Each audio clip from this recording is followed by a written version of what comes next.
Pemirsa, hari ulang tahun ke-17 Toraja Utara berlangsung sangat meriah di lapangan Baktiran Tepao pada 21 Juli 2025. Kegiatan ini dihadiri oleh berbagai tokoh penting, termasuk Kepala Badan Kepegawaian Negara, BKN, dan pemerintah daerah dari berbagai kabupaten di Sulawesi Selatan.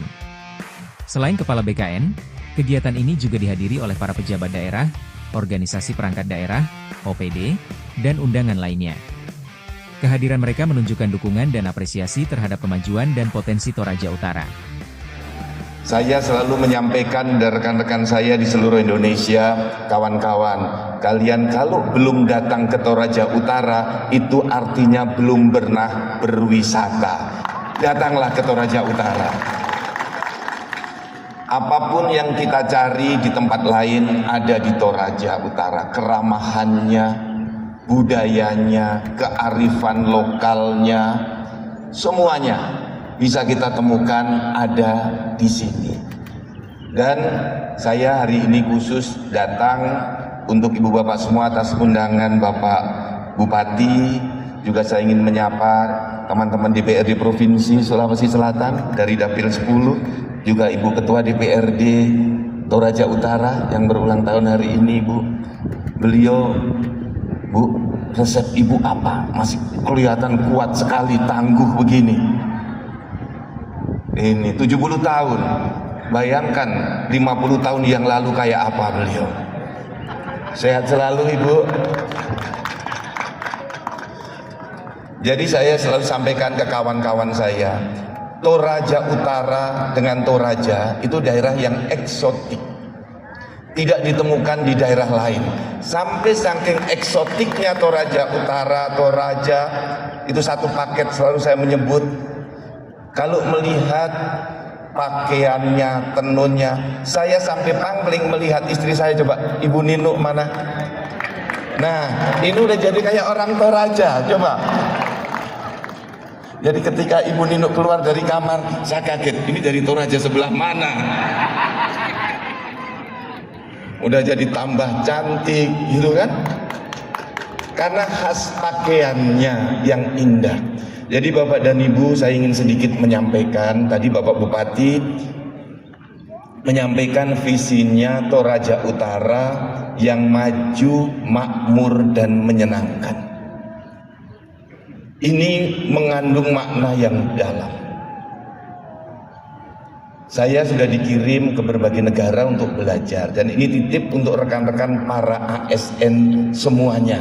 Titip juga rekan-rekan para bupati disampaikan ke para ASN-nya. Karena pasukannya para kepala daerah adalah para ASN. Ini pasukan utamanya, nanti didukung dengan tokoh masyarakat, ulama, pastor, pendeta, ya, tokoh adat, bersatu padu di sana.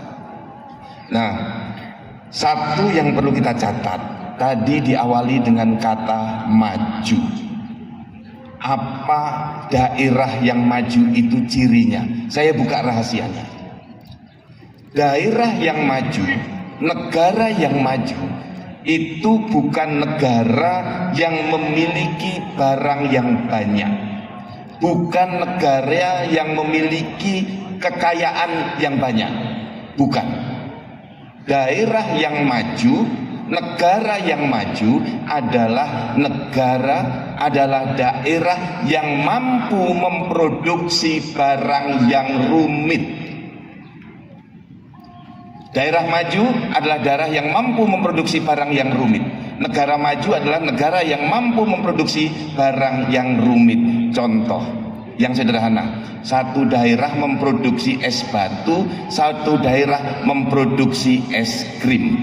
Yang maju adalah daerah yang memproduksi es krim.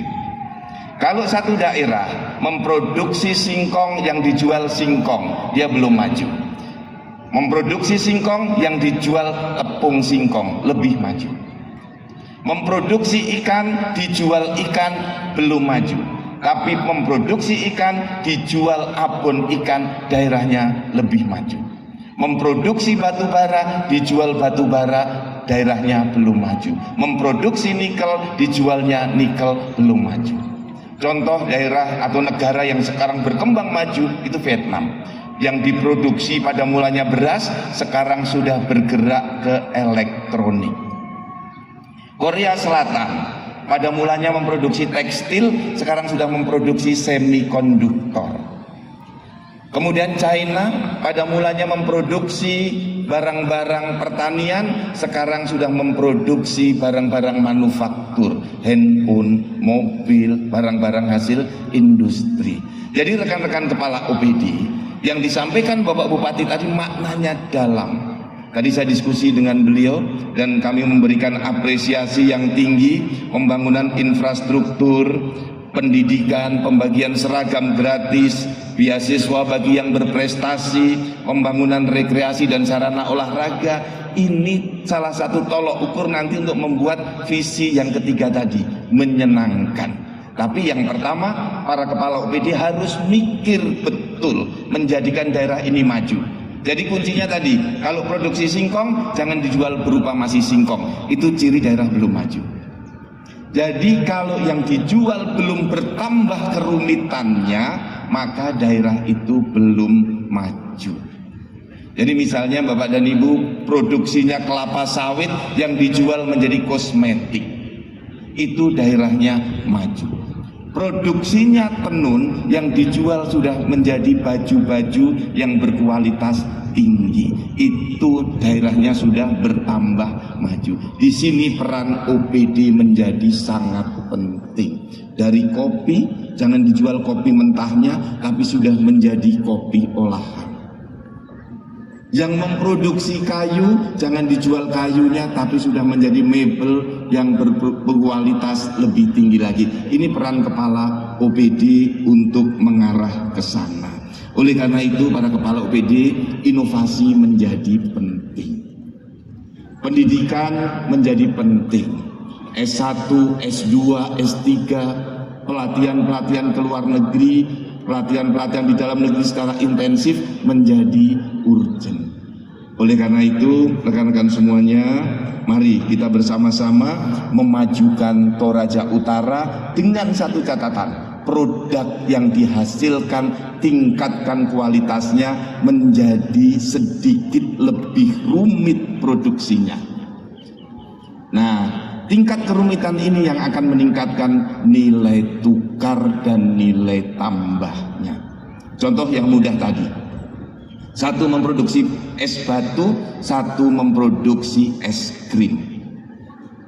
Satu memproduksi singkong, satu memproduksi tepung singkong. Satu memproduksi kelapa sawit, satu sudah menghasilkan kosmetik. Ini yang perlu menjadi pemacu kita melihat daerah-daerah maju, negara-negara yang sudah maju. Yang terakhir, saya ingin menyampaikan terima kasih kepada seluruh kepala daerah di Sulawesi Selatan yang sudah merampungkan penerbitan SK CASN baik CPNS maupun P3K. Terima kasih Bapak dan Ibu semuanya. Kemudian titip juga rekan-rekan terkait dengan untuk kemajuan para ASN, para kepala BKD se-Sulawesi Selatan, tolong semua gelar yang sudah didapat para ASN untuk dicantumkan ke dalam profil dan database para ASN. Ini menjadi penting. Yang sudah punya S1, S2, S3, gelar-gelar profesi, insinyur, bidan, perawat, dokter, silahkan dicantumkan agar ASN kita mudah untuk dikembangkan dengan database yang lengkap. Yang penting ijazahnya dari kampus yang sudah terakreditasi, baik A, B maupun C. Kampus yang terakreditasi sudah memenuhi syarat minimal standar mutunya. Saya ditanya oleh kawan-kawan begini, Pak Kepala, kalau tidak punya izin belajar boleh nggak dicantumkan gelarnya? Saya balik bertanya, ini mau dicantumkan gelarnya atau mau berangkat sekolah? Dia bilang mau mencantumkan gelar. Sudah punya ijazah? Sudah Pak. Lah sudah punya ijazah kok diurus izin belajarnya? Sekolahnya kan sudah selesai. Jadi rekan-rekan yang sudah punya ijazah baik S1, S2, S3 dan gelar profesi dokter, perawat, insinyur, kurator, pernah notaris, pernah lawyer, silahkan dicantumkan. Apalagi yang biaya sendiri. Kami dari BKN mengapresiasi teman-teman yang maju pendidikan, pelatihan, sekolah dengan biaya sendiri. Ini perlu diapresiasi karena meringankan beban negara untuk kemajuan Indonesia. Bayangkan kalau semua harus beasiswa dari negara, biayanya akan besar sekali, mencapai triliunan rupiah untuk 5,2 juta ASN kita. Jadi kami memberikan apresiasi. Tolong rekan-rekan yang di BKD berikan kemudahan untuk pencantuman gelar tadi. Kalau ada yang BKD mempersulit, kita ganti saja. Ya, titip Bapak Ibu Bupati, karena kita ditakdirkan menjadi pejabat untuk membuat semua sektor kehidupan menjadi lebih mudah lagi. Tidak boleh untuk membuat lebih sulit. Dan yang terakhir, kalau ada layanan di BKN yang lama, ini rekan-rekan Sulawesi Selatan, tolong segera japri saya. Dan standar pelayanan di BKN untuk promosi, mutasi, demosi paling lama 5 hari. Kalau 5 hari belum ditandatangani kepala BKN atau belum disetujui oleh yang mendapatkan delegasi, maka hari ke-6 otomatis permohonannya disetujui. Jadi tidak ada yang lama sekarang di BKN.